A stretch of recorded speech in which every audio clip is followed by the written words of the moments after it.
Hello, this is Rudy Giuliani, and I'm back with another episode of Rudy's Common Sense. And today's episode really couldn't be any more timely. It's going to be about China. We're going to focus on the Olympics, of course, but on China in general, and there's no one better to talk to than Gordon Chang. Gordon, you all know Gordon. Gordon is an author. Gordon happens to be a lawyer. You may not know that, but a very accomplished lawyer. He's been an author on China for several decades now. One of the people who really saw through the dual nature of China. If there ever was a dual nature, I'm going to ask him that question because I'm not sure. And his most recent book on technology, you really have to read it because just like the Collapse book, which was written about a decade ago, Gordon has seen things in advance that others have not. And I'm talking about people in good faith now, who I really believe there are a lot of people in good faith who made a mistake about China. And they're the ones who are acknowledging it now. The ones who aren't, well, that's a different story. But I want to talk to him about China in general, but I want to start with what's on all of our minds, the Olympics. So, Gordon, how do we as a decent country who has a Declaration of Independence that's one of the oldest great documents of liberty in the world. We're not consistent as we should be, but we stand for liberty and freedom. And this nation is the outlier. I don't think there's any nation, certainly in the current world, that's slaughtered as many of its own people. It continues to do it right in our face with genocide going on, and it's hard to even count. How can we have how can we participate in this? It almost seems like it's, I hate to use the word sinful to do it.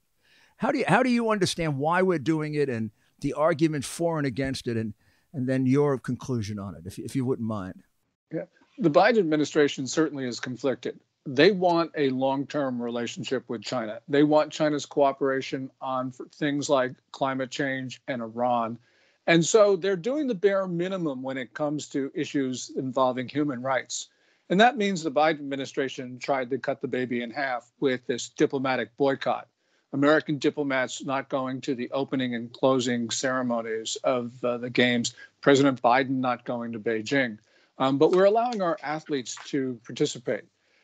This is a difficult case for the United States because, of course, everyone wants to have the athletes have that opportunity to participate, to compete, and for some of them, the opportunity of a lifetime. But on the other hand, we got to remember, as you pointed out, China is committing genocides. And we're a party, as is China, to the Genocide Convention of 1948, which requires us to prevent and to punish acts of genocide. Now, there are two big genocides that are occurring now. One of them is we've talked about with the Uyghurs, the Kazakhs, and the other Turkic minorities. I mean, they've been detained in the millions. People in those concentration camps have been killed. We know that, Mr. Mayor, because China actually built a crematorium between two of these camps. But there's also officially sanctioned rape, basically organ harvesting, torture. And the Chinese government has organized the slavery of Turkic minorities.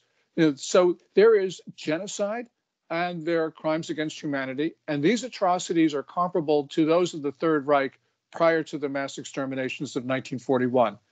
But there's another genocide that's occurring. And that is, although we don't know 100% the origins of the COVID-19, though it looks like it came from a lab, we do know 100% one thing, Mr. Mayor, and that is that Chinese leaders deliberately spread this beyond China's borders. They lied about contagiousness, and while they were locking down their own country, they were pressuring other countries not to impose travel restrictions and quarantines on arrivals from China. You put those two things together, and it's clear that they wanted to spread this disease around the world.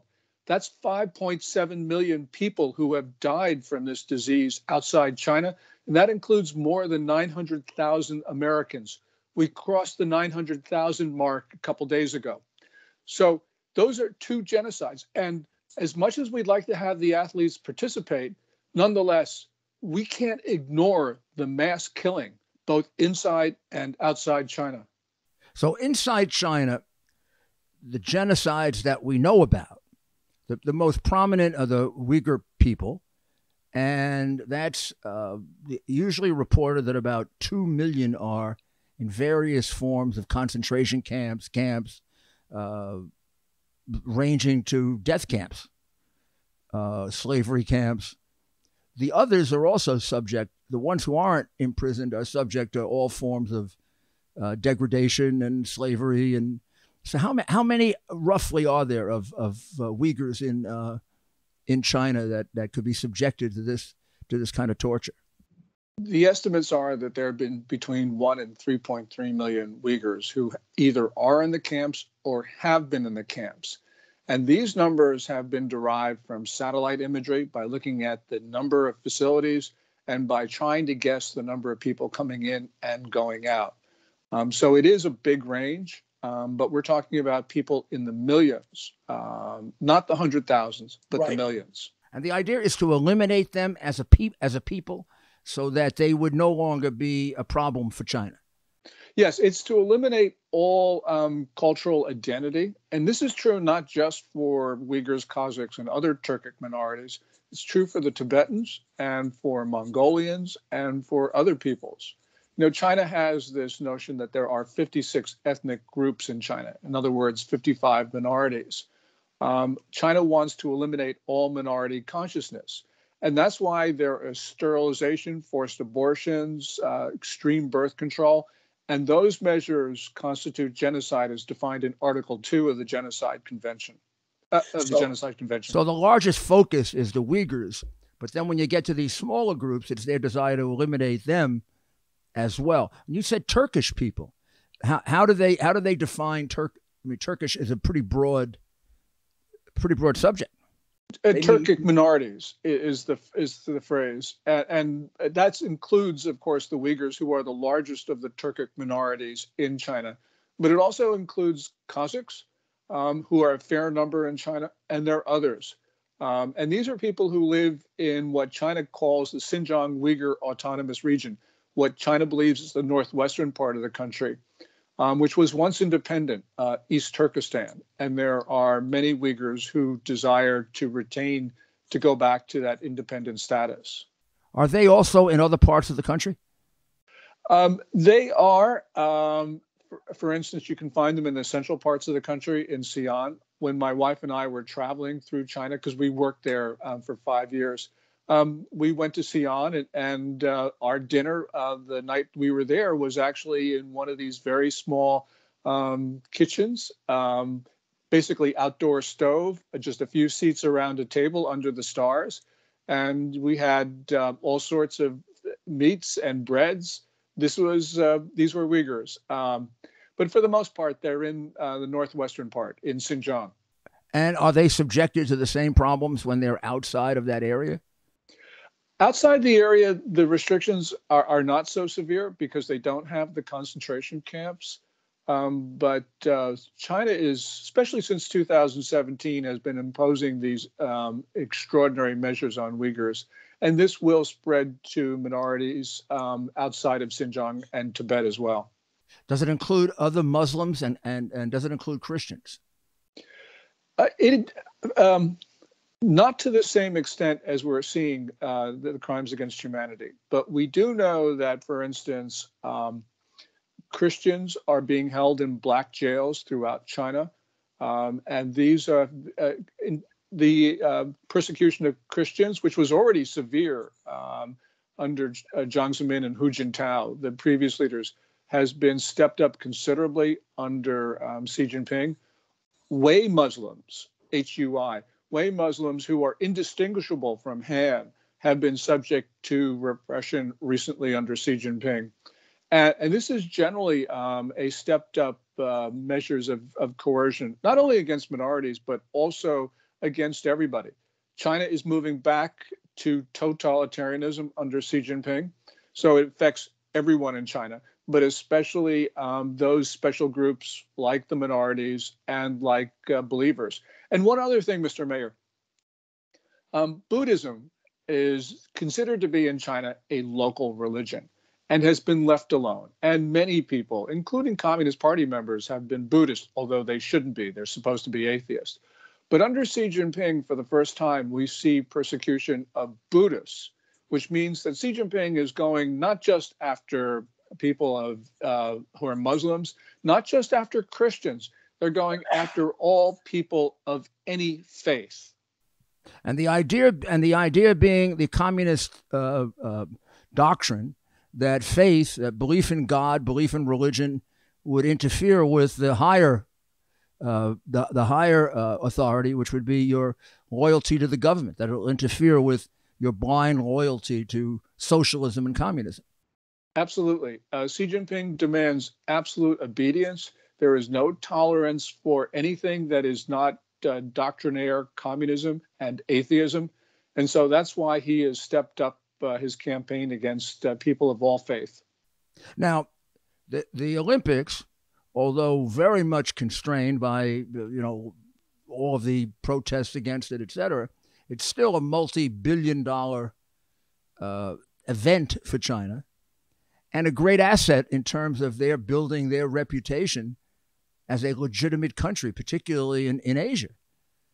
So even though here in the United States, we're basically covering to some extent these genocides, and a lot of the world sees this just as a great event where the Chinese government proves its development, its prowess, how it can put on such a grand game. I think overall, this will be a plus for China, would it not? That's going to be a very interesting question, Mr. Mayor. If we go back to the 2008 Summer Olympics in Beijing, right, which were the first Olympic Games, this was considered to be China's coming out party. It was an unvarnished success, and it propelled Xi Jinping, who was responsible for the Games. He was the official responsible for the Games. It propelled him into the highest spot as General Secretary of the Communist Party, which he was named in November 2012. These Games, China is a different message. It's not like we've emerged. Their message is, we're going to do whatever we want, and we're proud of it. We're proud of our genocide. We're proud of our aggression towards India. I mentioned those two because you had, for instance, one of the two athletes who lit the torch, the cauldron, is a Uyghur. What was the so obviously I was very curious about that, Gordon. So what was the thinking behind that? She was paired with a Han majority athlete, and the idea was to express national unity. Now, she's a cross-country skier. She came in 43rd, and she's been quietly disappeared from view by the authority. That's the Uyghur athlete. As a Uyghur athlete. And the second thing, I mentioned that China is proud of its aggression against India.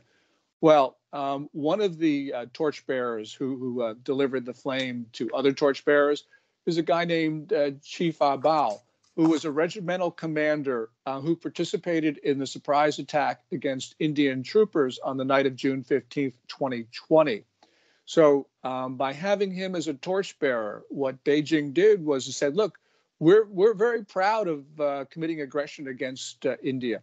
And by the way, this was counterproductive for China because India, which was going to participate in the opening ceremonies, sending their diplomats there, and to the closing ceremonies, have pulled out. They pulled out of both the opening ceremony, and they will not attend the closing ceremonies.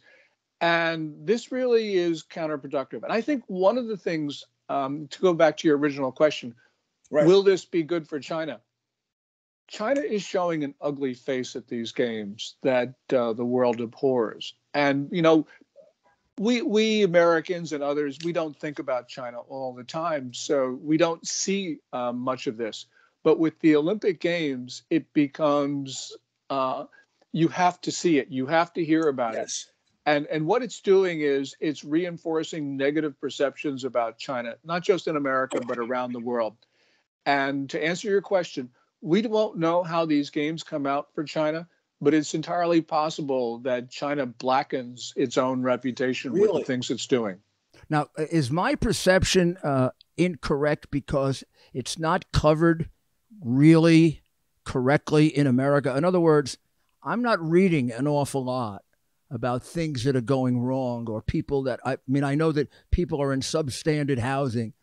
Some of them are described almost as inhumane.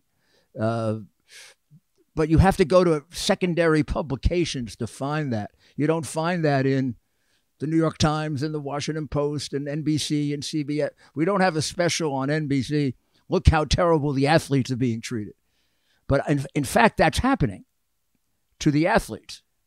That is happening, and we'll learn more about it. One of the things that's really surprised me, Mr. Mayor, is that the NBC coverage so far has record low ratings. I would have thought that, everyone would be tuning in because it is the Olympics and also because it's China.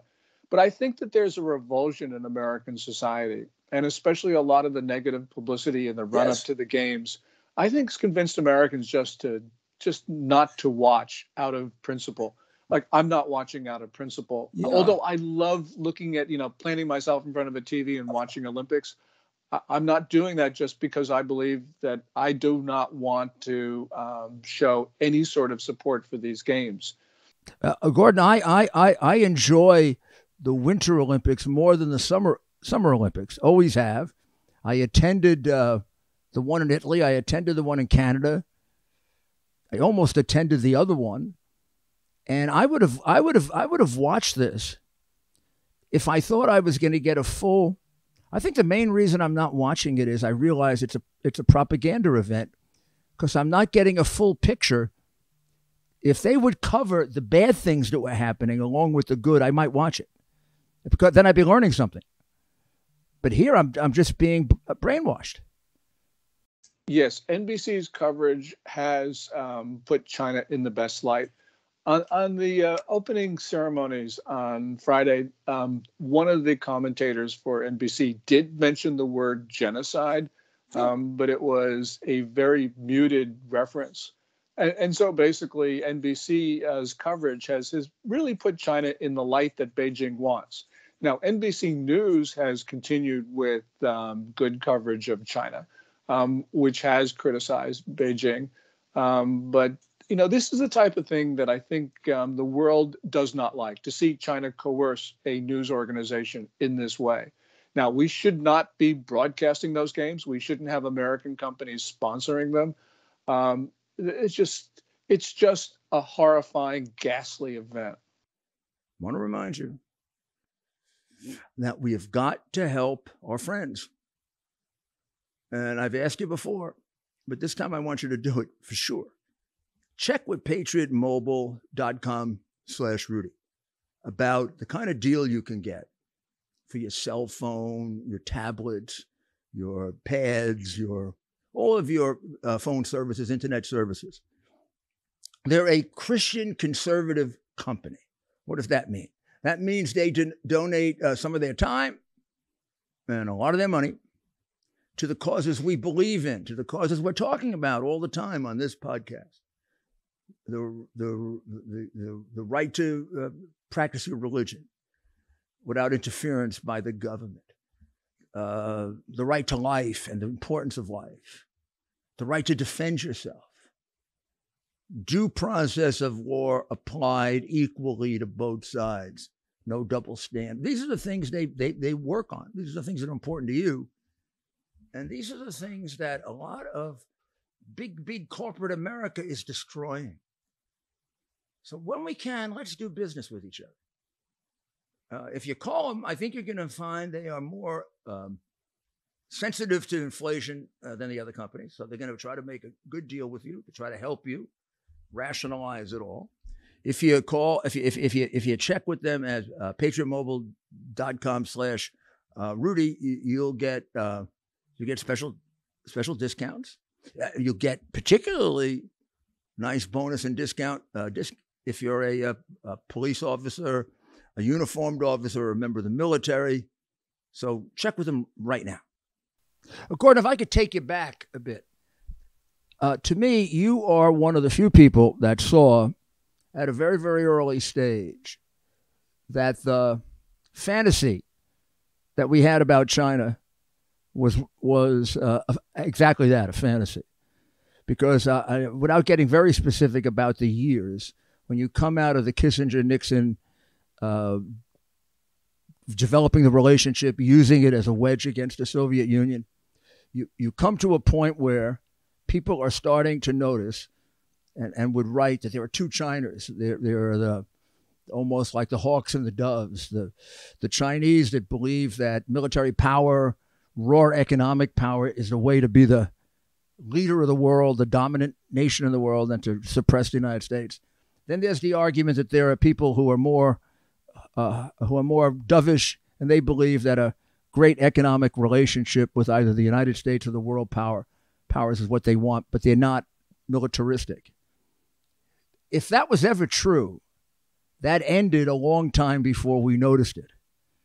So you've written about this. So I have two questions for you. Was it ever true? What I said, was that ever true? And then if it was true, how did it break off? So that dovish part is a distant memory. Those are great questions. China, of course, is a big place. You've got the Communist Party, which has always been militant. Sometimes it hasn't expressed its militancy, but it has always had this view that it should rule the world. And it has been brutal, not only to foreigners, but especially to its own people. We don't know exactly how many people, Chinese people, have died, but it's in the tens of millions. Low estimates, 30 million, higher estimates, 80 million. This is the Great Leap Forward, the Cultural Revolution, the anti-rightist campaigns, anti-landlord campaigns. The toll on the Chinese people is the highest in history. So the Communist Party has blood on its hands. Now, the Chinese people, of course, we have seen the best of humanity in China, but we've also seen the worst. For us Americans, it's been complicated. It's been hard to see, largely because Beijing is a master in propaganda and because they've closed their country off. So it's difficult to understand a lot of this. I had the advantage of having a father who lived in China, was born in China, who went through some, World War II, was fortunate to leave to come to this country, was fortunate to be able to stay in this country. And the other thing that I've had advantage of is that Lydia, my wife, and I actually lived and worked in China for 5 years, from August 1996 to May 2001. And when you live there, you get a very different view of the country than if you just come in. I can remember both Lydia and I were really, really optimistic about China when we arrived in August of 1996. And I can remember her on the phone saying, "Mom, China's not communist anymore." And I agreed with her. And this is what my clients would say as they buzzed into Shanghai. They stayed at the Grand Hyatt, which is one of the most spectacular hotels in the world, and would say China's not communist anymore. But, we lived and worked there. We traveled around the country. We talked to people. We saw things. And it was evident to us that China was still communist and that it was fragile. And so we saw a very different side of the country. For decades, we had this engagement policy where we tried to integrate China into the international system because we thought that as it became powerful, it would become benign. It would see that it would have a stake in the existing order. Robert Zoellick, when he was Deputy Secretary of State, gave that famous speech in 2005 about China becoming a responsible stakeholder, quote unquote, in the international system. And there was hope that this would occur. Also, at the end of the Cold War, we said history had ended. That was Francis Fukuyama, the famous political scientist, yes, yeah, saying that yes, events would continue to occur, but humankind's ideological evolution had ended in modern liberal democracy and market-oriented capitalism. So when you have that view, then you could say, oh, well, China's going to come around. But Xi Jinping has made it clear that he not only wants to compete with the United States. I mean, I don't grudge him that he wants to be number one. Every country wants to be number one. But the difference is that Xi Jinping wants to take down the existing international system, which is based on the Westphalian principles of mutual recognition of sovereignty. And he's replacing it with the notion that China not only has the right to rule Tianxia, or all under heaven, it has the obligation to rule all under heaven. And Xi Jinping has taken this further because since 2018, his officials have been talking about the moon and Mars as a part of the People's Republic of China. So this is the most ambitious ruler in history. He not only wants to rule the entire planet Earth, he wants to rule the near parts of the solar system as well. Now, this Olympics was said to be, if it comes off right, it was said to catapult him then into a third term, which would essentially be president, party secretary, whatever else you call him, for life. Almost like the usual Banana Republic third. All over South America, this was the key to communism and socialism. The third term was a joke. You just declared, I'm running for a third term. And then you become Putin, or you become. Is that going to happen? Is that almost a foregone conclusion that that there's no opposition to this within whatever exists in the Chinese political structure? That is a question that some people are asking because a third term as general secretary of the Communist Party would break precedent. And the 20th National Congress of the party is slated to meet sometime this fall, October or November, where his second term ends. So everyone is looking at that. If you go back about 6 months, I think everyone would have said, oh, yeah, he's definitely going to get his third term. He will be dictator for life. I've always concentrated on the fragility of Xi Jinping's position. And the reason is that, and if I can give a little context, prior to Xi Jinping, no general secretary of the party, in other words, no ruler of China, ever got too much credit or too much blame because every decision of consequence was shared by every top leader. Xi Jinping changed that because he grabbed power from everybody else. And as he did that, he grabbed accountability. And that means that in 2017, which you mentioned, where things were going well for China, it was great being Xi Jinping because you got all the credit because you were responsible for everything. But 2021, 2022, when things are not going well for China, he's being blamed. And people who have been disadvantaged by Xi Jinping in various ways are now coming out of the woodwork. And we're seeing signs of discord at the top of the Communist Party. We don't know exactly what's going on, Mr. Mayor, because it is an opaque system. But we are seeing things that do not occur in the absence of intense infighting. And so, therefore, I think it is not a foregone conclusion that he's going to get his third term. Probably he will, but I think there is a lot that can happen between now and the end of this year. That's very encouraging, actually, and a change from where things were, let's say, 6 months ago. Now, you have always, from way back, taken the position, which, by the way, I agree with, more by instinct than the knowledge that you have, but that China will not survive the way it is. It may do an awful lot of damage the way it is before it collapses. But do you still see that? Is that still something that you can see within the structures of what's going on in China, that inevitably it has to collapse? I think so. And I've been wrong on timing because I thought it would occur earlier. But right now, not as bad as Al Gore. Without Al Gore, we wouldn't be here. Right. Climate change would have killed the human species. Only the cockroaches would be living. China right now faces simultaneous crises. It's got a debt crisis, which we've heard the company called Evergrande Group, China's largest property developer at one time, now not so large. But it has a staggering $305 billion in liabilities. And since September, it has not been able to meet its bond and other obligations. We've seen about a dozen other Chinese property developers also default or not make payments.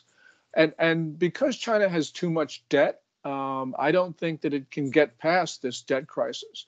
By some estimates, its debt equals 350% of its gross domestic product. Some people say more, some people say less, but the point is it's got too much debt. It's got a stagnant economy, so it's not producing the output to be able to service its debt. There's worsening food shortages, a depleted environment, and accelerated COVID-19 outbreaks, and China is not able to deal with those because it doesn't have. Those are suppressed generally, so we wouldn't find out about the COVID outbreaks in China, at least not when they happen. Right. We get thoroughly managed reports of this. China, for more than a year, has had no deaths from COVID, according to official sources. Its total deaths for the entire epidemic is 4,636, which is ludicrous. But they don't have an effective vaccine. And so their only real defense against this is isolation, which means draconian lockdowns, which undermines their economy. And one other thing, Mr. Mayor, and that is China faces the steepest demographic decline in history in the absence of war or disease. Chinese demographers say that by 2065, China will lose 1/2 of its population. That means by, let's say, the end of the century, doing the arithmetic and carrying it out, China will be 1/3 as populous as it is today. I don't know how they're going to manage that because this is unprecedented. So you put all this together, I don't think the Communist Party is able to deal with these challenges, especially simultaneously. Is that the reason for the almost now obsessive concentration on military buildup? It seems to me in the last 4 or 5 years, much more than ever before, China is deliberately trying to challenge our Navy, our Air Force. We're the second biggest Navy, we're the first biggest Navy, we're the second biggest Army. I mean, you hear them putting that out all the time. Is that to take concentration away from the underbelly, which is, in essence, rotting? I think so. I think Chinese leaders are starting to see a closing window of opportunity to achieve what they consider to be historic goals. We started to see this in Chinese propaganda in the beginning of 2020. And I think it's affecting their mentality. So, this is, as some people call it, the decade of concern. This is the decade where China is got the incentives to do something that will take us by surprise, some act of aggression someplace. And that's why we've got to be concerned. We have a Pentagon who says, well, if we have a fight with China, it'll be in the 2027, 2035 timeframe. They're retiring planes, they're retiring ships. They shouldn't be doing that because if there's going to be a conflict with China, I think it's going to be now. And we need every ship, we need every plane, we need more stores, we need to harden our facilities in Asia. We need to understand the nature of the challenge because we come from a democracy. We're Americans. We don't understand the nature of evil. And the regime, unfortunately, is evil and malicious, and it is willing to kill in great numbers to achieve its aims. Now, what is their appetite for war? That is a great question. China tells us that one of its advantages over America is that it is tolerant of casualties. Now, I actually don't think so. I look at it the other way. I think they're more casualty adverse than we are. And I'll give you an example. I mentioned that surprise attack in the Himalayas against India on the night of June 15th, 2020. India quickly admitted 20 of its troopers were killed. China didn't say anything until February of last year, and then they said they were 4. It has come out in a TASS press release that there were about 45 Chinese who were killed that night. This is confirmed by a report in Australia. And that torchbearer that I mentioned, Chief Bao, he was a regimental commander. He led that attack.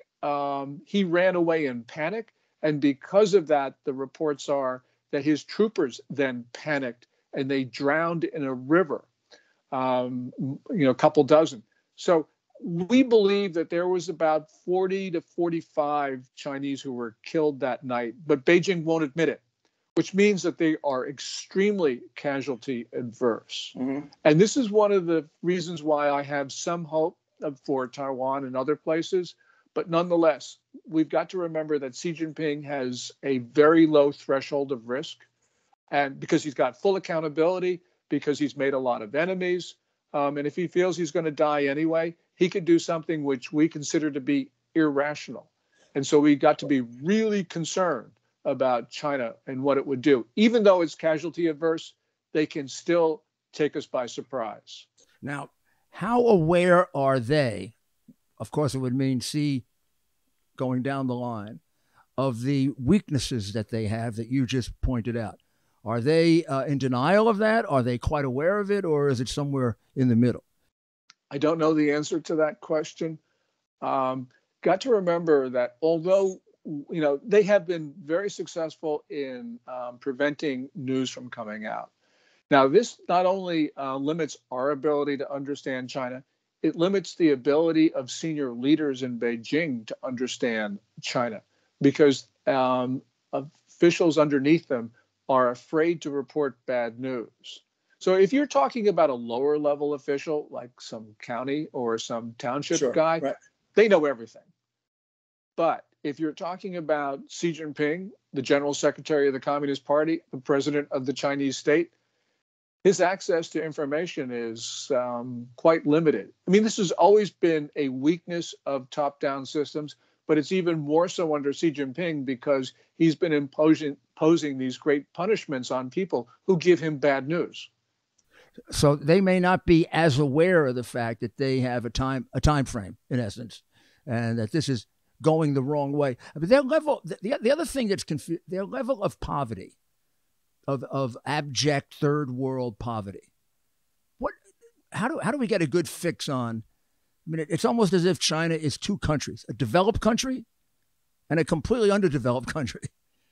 What's the breakdown there? Well, in tier one cities like Beijing and Shanghai, I mean, these are very prosperous places. Not everybody there is prosperous, but it is extremely impressive. But if you go to places like where my dad came from, which is not that far from Shanghai, it's across the Yangtze River, it's developing, but there's still a lot of poverty there. And this is interesting because we were talking about what does Xi Jinping know and does he see a closing window of opportunity? It's interesting that he has declared that there is no longer any poverty in China because that's politically dictated because he needs to show success. He set a goal of eliminating poverty, so of course they had to meet it. So I don't know how much he knows about poverty, but poverty still exists when you start to look at some of the numbers and you start to travel around to some of the more remote places. But what would be a good fix on it? A third of the country, half the country, in terms of population of the 1.4 billion? Yeah, in terms of people who are really poor, we really don't know. But I would say that it's somewhere in the neighborhood of 15%, maybe. Really, really poor, even by third world standards. And then you have people who are moderately well off. And then you have the fabulously wealthy. China's produced a lot of billionaires recently. Right. Which is, of course, a contradiction on the communist model, although not much of a contradiction because every communist country has at the top multi-billionaires from the very beginning. It's a contradiction of the whole process of communism. Well, what do you think our response to this should be in the U.S., given all of these changing factors? What would be your advice to an administration, and I'm saying this, you're not, that seems to be paralyzed in being able to do anything about China? And I don't know if it's ideological, if it's corruption, or it's a combination of both. Yeah, I agree with your assessment of the administration, by the way. My advice would be we've got to cut our contacts with China. We got to cut trade. We got to cut investment. We got to cut technical cooperation. And by cut, I mean sever. And the reason I say this is because China uses every point of contact to try to overthrow our government. During 2020, they were very active in trying to change the outcome of the presidential election. They were in this from the very beginning. They were supporting Biden over Sanders in the Democratic primary. They were very much supportive Biden during the general election. And they were fomenting violence on our streets. They were actually surreptitiously and even openly encouraging Americans to commit violent acts. And that's an attempt to overthrow our government. And we have been overwhelmed. Our FBI is overwhelmed. Our local law enforcement is overwhelmed. Our institutions are being overwhelmed by China. And until we can understand and manage our contacts with China, we have to cut those contacts in order to save our republic. I know this sounds extreme, but we can go through the things that China has done to try to actually advocate the violent overthrow of our government, using its contacts in all of our communities to do that. And so we haven't adequately defended ourselves. And until we get to that point, we need to end our relations with China. Would you agree that we really, until now, didn't have any sense of how deeply entrenched they had become, both through corruption, public relations, lobbying, and all sorts of in our society? I agree. And I'll give you an example. And this is true of both parties, and it's true of liberals and conservatives. But I'll take the example of Eric Swalwell because it's graphic. The first time the Ministry of State Security contacted Swalwell was not when he was sitting on the House Intelligence Committee, where, of course, he'd be great value for China. They first contacted him when he sat on the City Council of Dublin City, California. That means he was not the only one that Beijing was grooming. They were grooming, had to be hundreds, if not thousands of Americans, on the hope that one or two of them would be of value to China. Now, the thing about Swalwell that I find extremely disturbing is not that China tried to contact him or was successful in establishing, a friend of his. I mean, if that were the case, we'd have nobody in Congress. We'd have nobody in the White House. The point is that Swalwell will not talk about this. I would be comforted if he were to say, yeah, my name is Eric Swalwell. I was contacted by a member of the Ministry of State Security. I had sex with her. So what? I mean, if he says that, it means that they don't have a hold over him. But by maintaining silence, he's indicating to us that he has something to be afraid of. That's something he doesn't want to talk about. Swalwell, as I mentioned, is only one of hundreds or thousands that the Ministry of State Security has groomed. So, yes, the penetration is throughout American society. And that's the reason why I say we need to cut our contacts with China, because we don't have a handle on this, Mr. Mayor. Yeah. And of course, he was one of the main, what would you call them, hitmen on Trump, one of the main spears. Not the main one, but he was consistently, every opportunity he had at a microphone, he would propagate some theory of Russian collusion or some form of treason or impeachment. So he definitely had a very, very strong agenda. It wasn't as if he was kind of neutral. Yeah, his agenda was the same as the Communist Party. And I'm not saying that he was doing it on behalf of the Communist Party or in coordination with them. But what I'm saying is that his goals were the same goals of China's Communist Party. So this is something that we have got to think about. And as I said, Swalwell is not the only person. I mean, there are Republicans who fall into this camp as well. But his is the example that has been documented. And so it's the one that I talk about. Well, I think you've been very, very generous with your time, Gordon, and your writings on this have been probably some of the most illuminating. And when we finally get through it, I think you're going to be one of the people who's seen as boy, he saw it earlier than anybody else. And thank you very, very much for your wisdom. And hope to talk to you very soon again. Our country needs you right now. You know that. Well, thank you, Mr. Mayor. And our country has always needed you, and you stood up and defended us at a critical time in our history. Well, thank you, sir. And you stay healthy. God bless you. Well, I know you found that interview as illuminating and as fascinating as I did. There are very few people, if any, that have as much insight into China as Gordon Chang, or as much balance about what they see. There tends to be an overreaction either way about China, becoming very, very defensive about it because of your prior support for it, or very, very hostile because of your prior opposition to it. And Gordon seems to have put that out of the process of just rational analysis. So I find his analysis really right near the top in terms of giving you a good balance of what's going on in a country that is inscrutable. I mean, they do make it on purpose impossible for us to find out what's going on there. Now, we get beyond impossible, but we have to qualify everything we say, as you notice Gordon did, with saying we think, or it seems, or from what we get to see, because we don't get to see everything. We've got to stay close to Gordon because I think he can be a good guide to where China is going. So therefore, we don't fail to react, and therefore we don't overreact. His analysis that we should break ties with China is exactly right. We saw that during the pandemic, didn't we? I mean, I know I was shocked. I'm sure you were.